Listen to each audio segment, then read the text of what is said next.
Muy bien, amados hermanos, vamos a ir a la palabra del Señor. Allí abra su Biblia usted en Efesios capítulo 6, versículos 10 y 18. Vamos a leer la palabra del Señor allí en esta noche.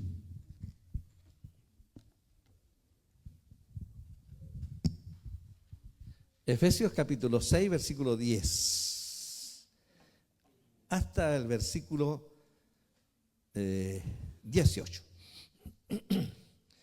Leamos lectura a la palabra del Señor entonces. La palabra de Dios dice: por lo demás, hermanos míos, fortaleceos en el Señor y en el poder de su fuerza. Vestíos de toda la armadura de Dios, para que podáis estar firmes contra las acechanzas del diablo. Porque no tenemos lucha contra sangre y carne, sino contra principados, contra potestades, contra los gobernadores de las tinieblas de este siglo, contra huestes espirituales de maldad en las regiones celestes. Por tanto, tomad toda la armadura de Dios para que podáis resistir en el día malo y, habiendo acabado todo, estar firmes. Estad pues firmes y ceñidos vuestros lomos con la verdad, vestidos con la coraza de justicia, calzados los pies con el apresto del evangelio de la paz. Sobre todo, tomad el escudo de la fe, con que podáis apagar todos los dardos de fuego del maligno. Y tomad el yelmo de la salvación y la espada del Espíritu, que es la palabra de Dios, orando en todo tiempo, con toda oración y súplica en el Espíritu, y velando en ello con toda perseverancia y súplica por todos los santos. Esa es la palabra de Dios para nosotros en esta tarde. El libro de los Efesios, o la carta de Pablo a los Efesios, es una carta que se conoce como carta carcelaria, porque esta carta fue escrita desde la cárcel. Hasta donde nosotros sabemos, Pablo tuvo dos prisiones, estuvo preso en dos ocasiones. La primera, cuando fue llevado ante el César, porque él lo solicitó siendo ciudadano romano, ante un juicio injusto. Él sorprendió a las autoridades allí diciéndoles que él era ciudadano romano.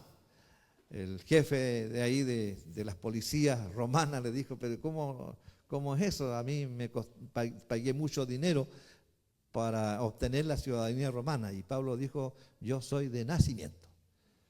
Así es que fue llevado en esa primera prisión a Roma, en donde lo tuvieron retenido, pero en un lugar en donde le permitían hartas cosas, entre ellas ser visitado por los hermanos digamos cristianos allí ya en Roma.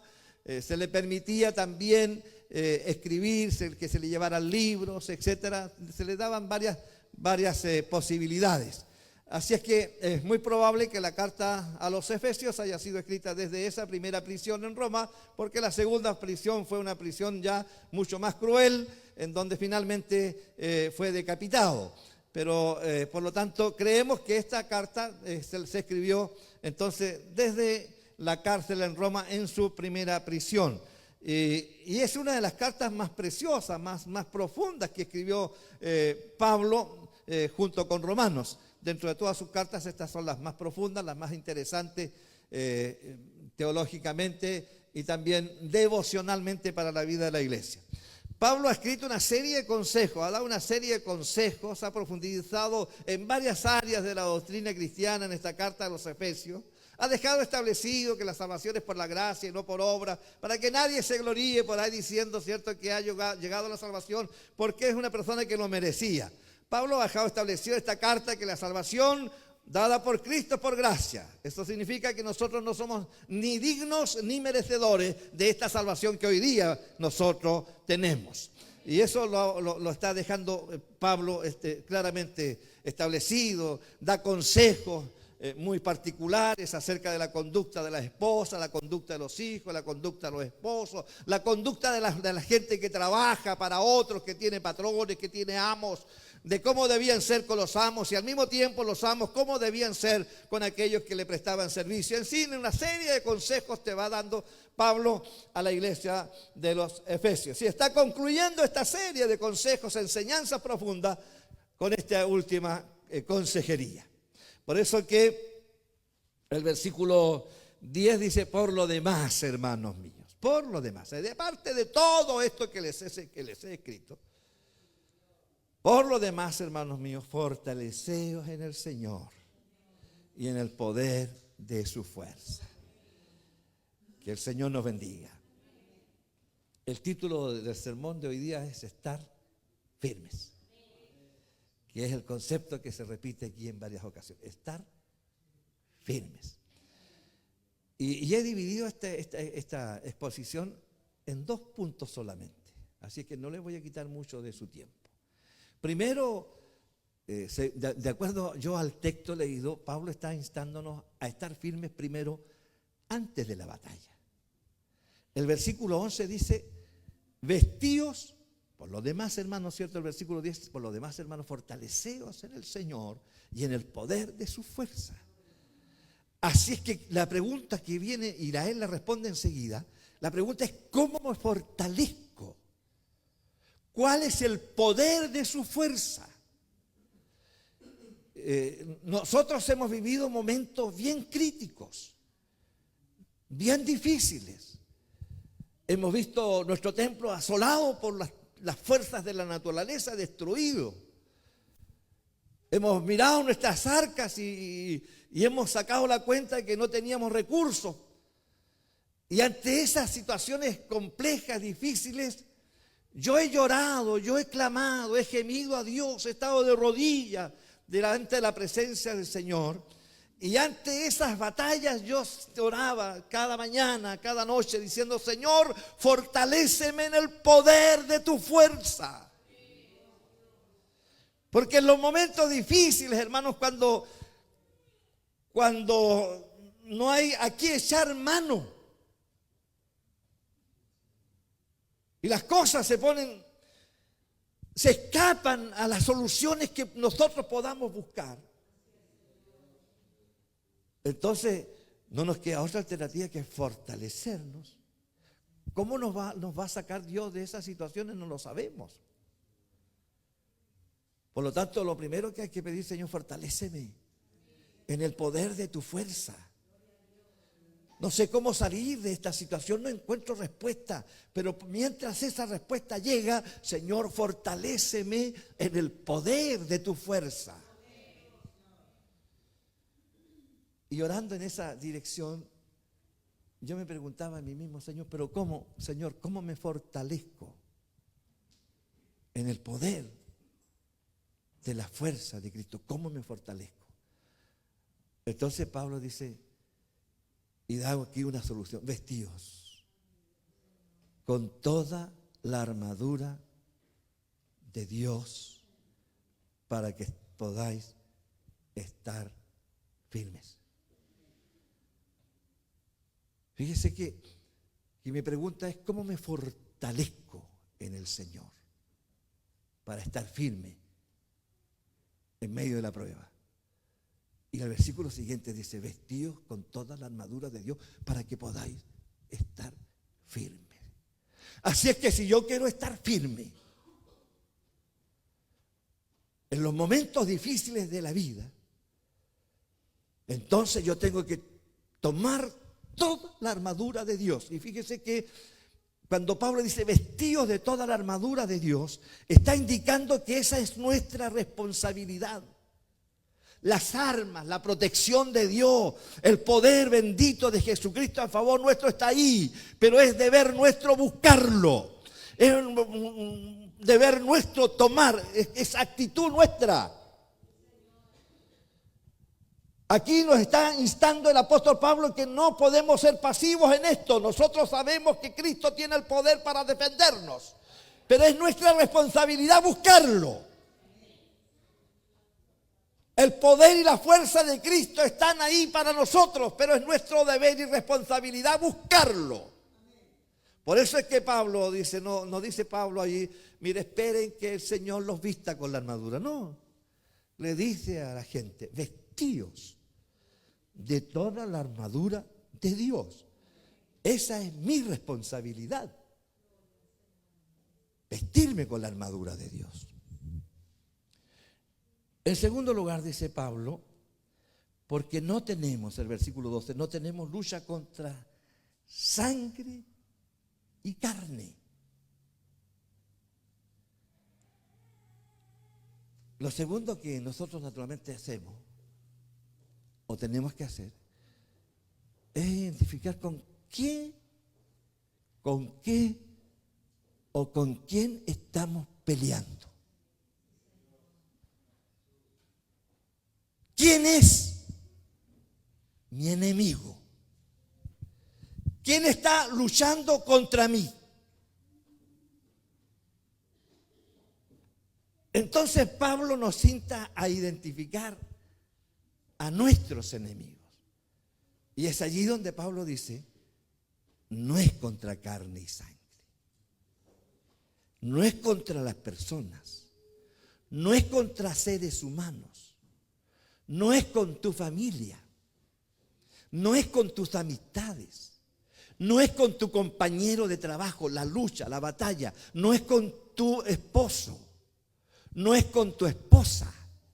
No es con tus hijos. No estás luchando contra ellos. Pablo deja establecido esto, hermano, con meridiana claridad. ¿Usted sabe lo que significa meridiana claridad? Meridiana claridad significa como la luz del mediodía. Así es que Pablo está identificando con mucha precisión e indicándonos con mucha precisión. Y es algo que nosotros tenemos que entender no solo emocionalmente mientras estamos aquí, sino que es algo que tenemos que entender con el intelecto. Nuestra lucha no es con seres humanos. Nuestros enemigos no son las personas. Muchas de nuestras situaciones complicadas de convivencia se debe a que ante cualquier dificultad nosotros nos enemistamos con las personas porque creemos que nuestros enemigos o nuestra enemiga son las personas. El hijo dirá, mi enemigo es mi papá o mi mamá.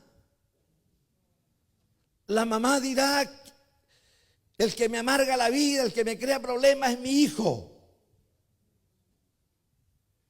El hermano en la familia dirá, el que me ha cargado todos los problemas de mi vida ha sido mis hermanos. Y al diablo le encanta que nosotros tengamos mal identificado al enemigo. Porque mientras nosotros pensemos que contra las personas, vamos a luchar contra las personas. Y esos no son nuestros enemigos. Si usted tiene un problema conmigo, no es conmigo. Si yo tengo un problema con usted, no es con usted.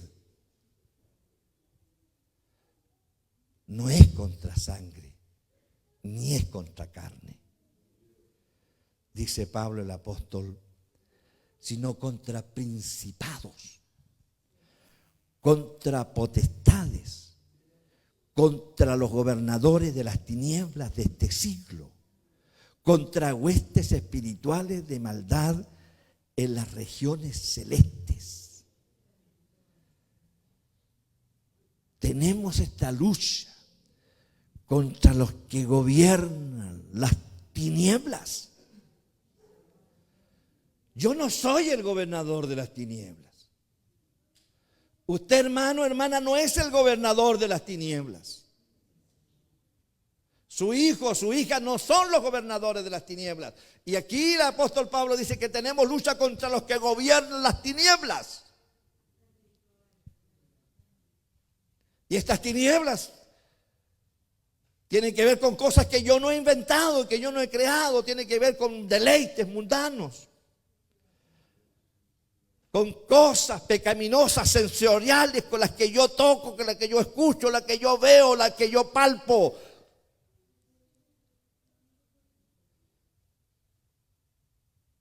Fiestas, deleites, pasatiempos destructivos, fama, dinero, vicios, inmoralidad,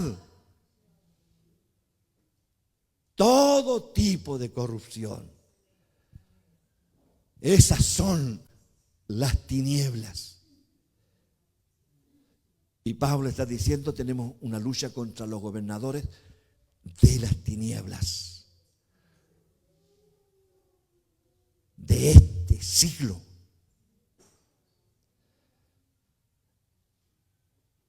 Quiero leerles yo lo que escribió al respecto el doctor en teología R.C. Trench.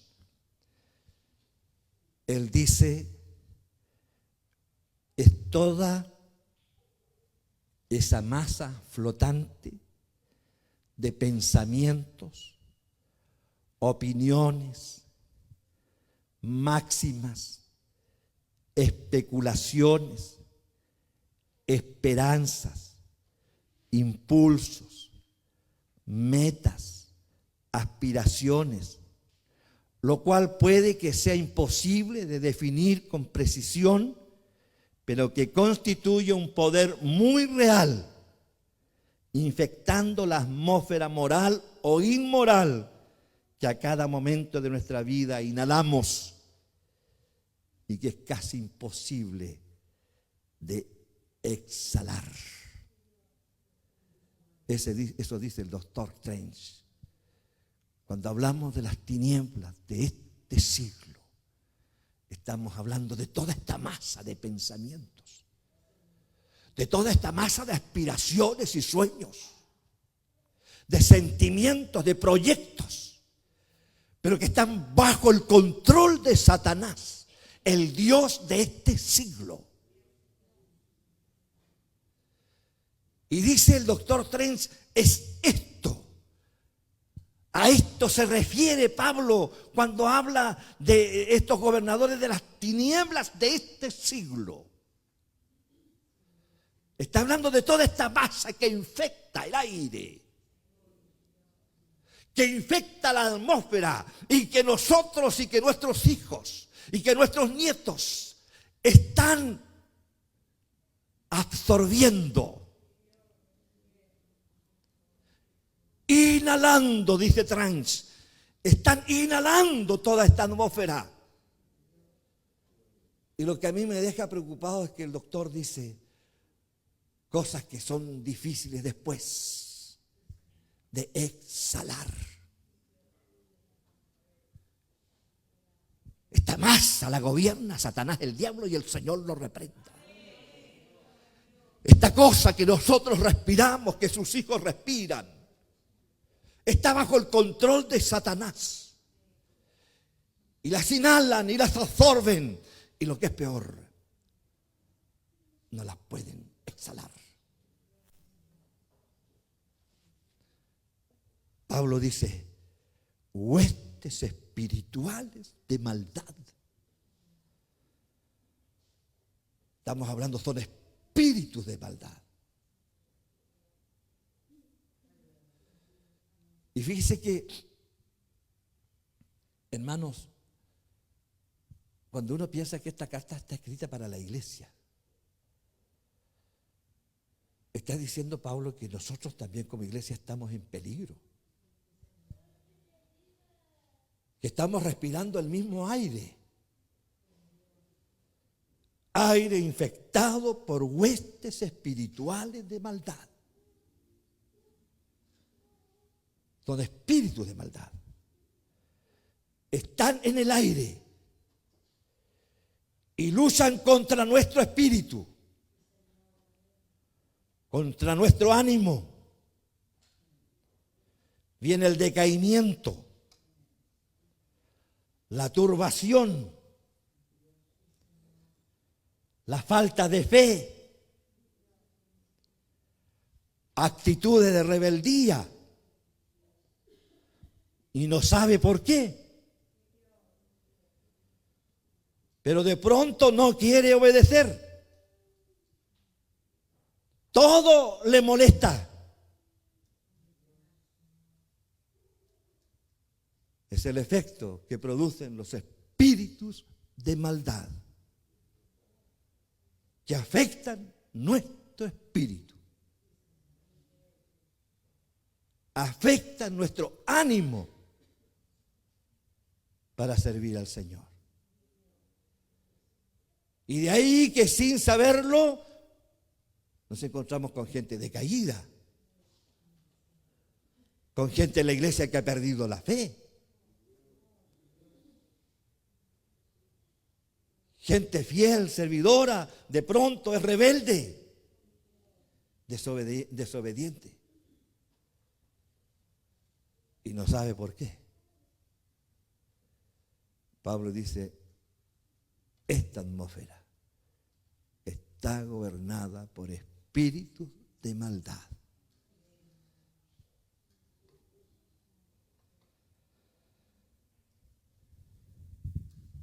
Por tanto, dice Pablo, tomad toda la armadura de Dios para que podáis resistir en el día malo y habiendo acabado todo, estar firmes. El segundo punto es firmes después de la batalla. El versículo 13 nos indica, hermanos, que tenemos que ser conscientes de que vienen días malos. Si usted está viviendo una etapa de cierta tranquilidad, de cierta holgura, perdón la expresión fuerte, vulgar que voy a usar, no sea necio. Vienen días malos. Es algo que ni usted ni yo vamos a poder evitar. Vienen días malos. En cualquier momento vienen los días malos. Las enfermedades, los problemas matrimoniales, los problemas familiares.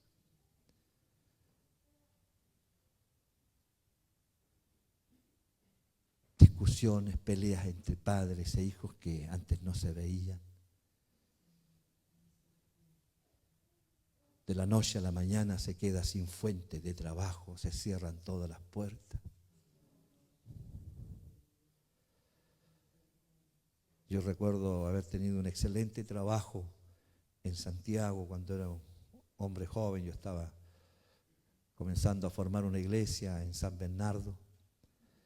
Y Dios me permitió un buen trabajo. Me fue bien económicamente. Aprendí mucho. De la noche a la mañana fui traicionado por quien menos me lo imaginaba y me despidieron. Y cuando me despidieron, perdón la expresión vulgar que voy a usar, no me dio ni frío ni calor. ¿Sabe por qué? Porque yo conocía ese trabajo y lo sabía hacer al revés y al derecho. Y yo dije en mis pensamientos, me cortan de este trabajo, pero no me cortan las manos ni el conocimiento que yo tengo en mi cabeza. Donde vaya, voy a decir, yo soy maestro en este tipo de maquinaria, las armo y desarmo pieza por pieza, hasta la pieza más pequeña, la dejo tirar en cualquier parte y después las armo de nuevo.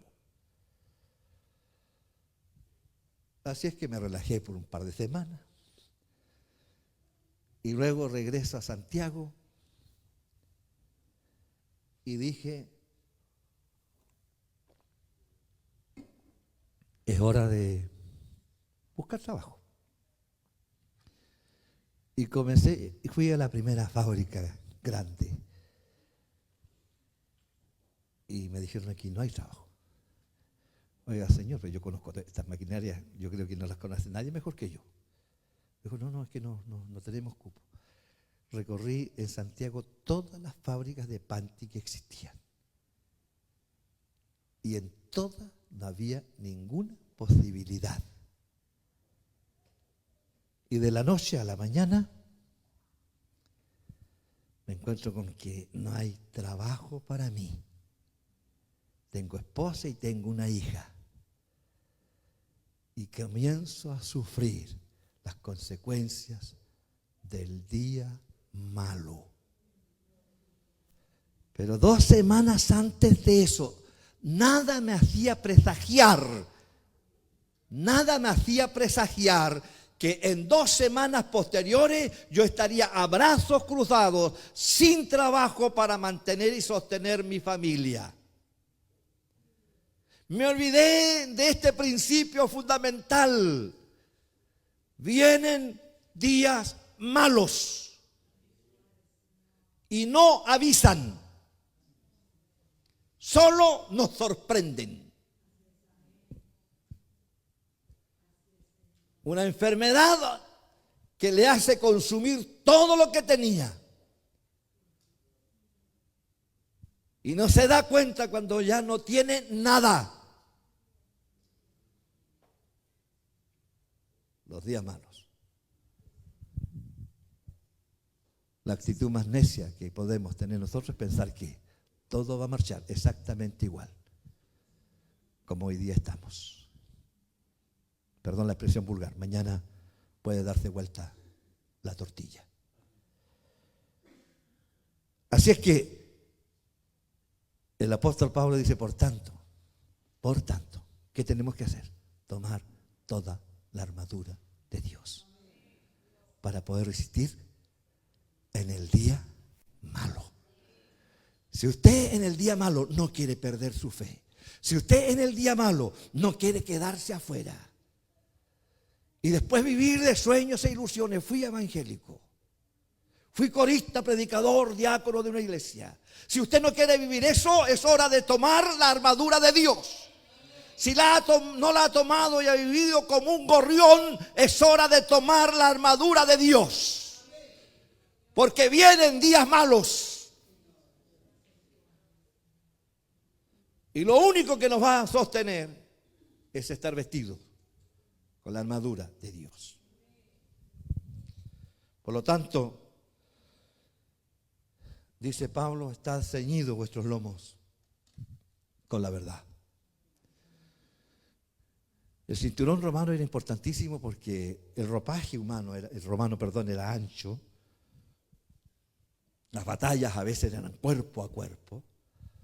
Por lo tanto, lo primero que debía ponerse el soldado romano era un cinturón que sujetaba todo el ropaje.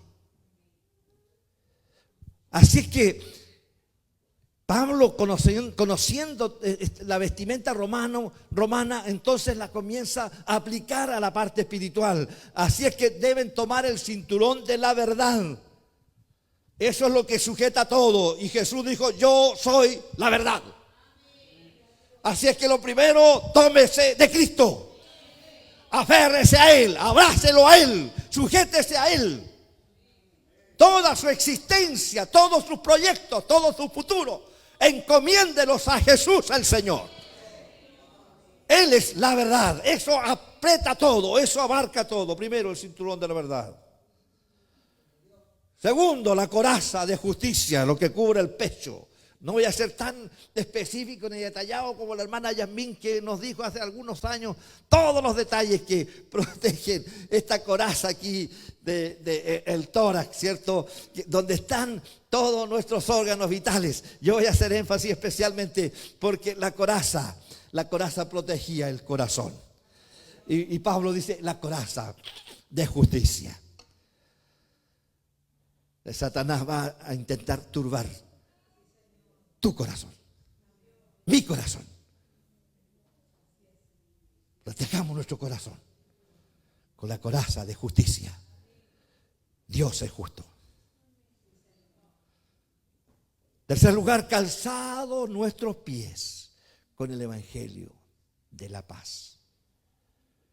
El evangelio nos da estabilidad. Acuérdense que un día yo les dije que el calzado romano tenía una particularidad. Y es que no era un calzado grueso, pesado solamente, sino que además de eso tenía clavos, que servía para la lucha cuerpo a cuerpo. Por eso los soldados de a pie, digamos, en estas luchas cuerpo a cuerpo, no corrían como los atletas, sino pesadamente, porque cada paso que daban iban clavándose, los clavos de los zapatos iban clavándose en el piso, en la tierra, y eso les daba estabilidad en la lucha cuerpo a cuerpo. Sus zapatos estaban clavados al piso y eso les daba estabilidad. El evangelio de Cristo nos da estabilidad.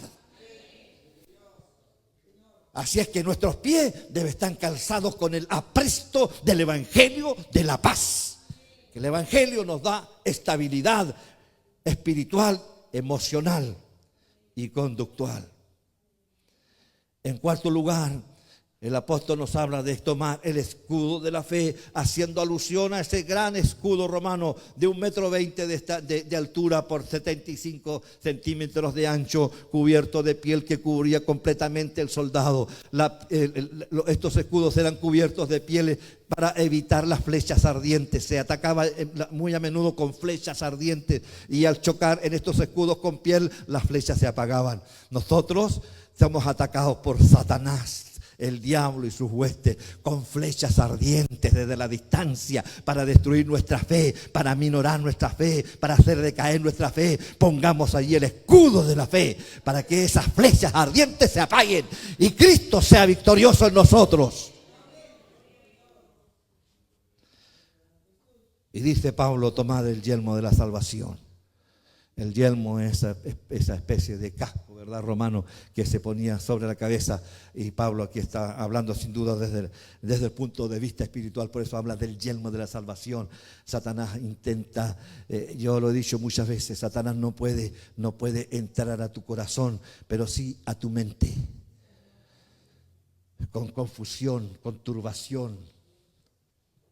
Yo lo he dicho muchas veces desde acá, el diablo es especialista en dar vuelta las palabras. Yo digo una cosa aquí y cuando le llega a usted a su oído, Satanás es experto para dar las vueltas y que usted las entienda al revés. Por eso Pablo dice, póngase el yelmo de la salvación. Póngase allí en su cabeza este yelmo de la salvación que le proteja contra esta turbación que Satanás coloca en la mente del ser humano. Y dice Pablo también, tomad la espada del Espíritu, que es la palabra de Dios. La única arma de ataque mencionada en esta armadura, la única arma de ataque es la espada. Y Pablo se encarga de decir, no se trata de tus palabras, no se trata de tu verborrea, no se trata de tu elocuencia. Mi elocuencia, su elocuencia no le hace nada al diablo. Lo que daña a Satanás es la palabra de Dios. Por eso tome la espada del Espíritu, que no es mi palabra, sino la palabra de Dios. Orando, dice Pablo, orando en todo tiempo, con toda oración y súplica en el Espíritu. No se trata de esos mensajitos que se mandan al cielo apuradito mientras vamos terminándonos de acicalar, de sacar las cejas, de pintar los ojos. Señor, cúbreme, ayúdame, Señor. ¿Cierto? Mientras me peino, no, se trata de esa oración, dice Pablo, orando en todo tiempo, con oración y súplica en el Espíritu. Y la palabra Espíritu aquí está con mayúscula para indicarnos que esta oración a la que Pablo se refiere no se trata de estos mensajitos breves y cortitos que mandamos al cielo, sino de esa oración en la que nosotros dejamos que el Espíritu Santo nos contriña. Dejamos que el Espíritu Santo coloque palabras en nuestra boca. Dejamos que el Espíritu Santo tome el control de nuestros corazones y comienza a fluir esa oración, esa súplica que viene del Espíritu y que termina fortaleciéndonos. Es esa oración lo que hace la diferencia cuando usted está orando en el Espíritu y después se levanta y dice: qué bien me siento. Alabado sea el Señor. Quiero concluir, hermanos. Quiero concluir con lo escrito en el versículo 13.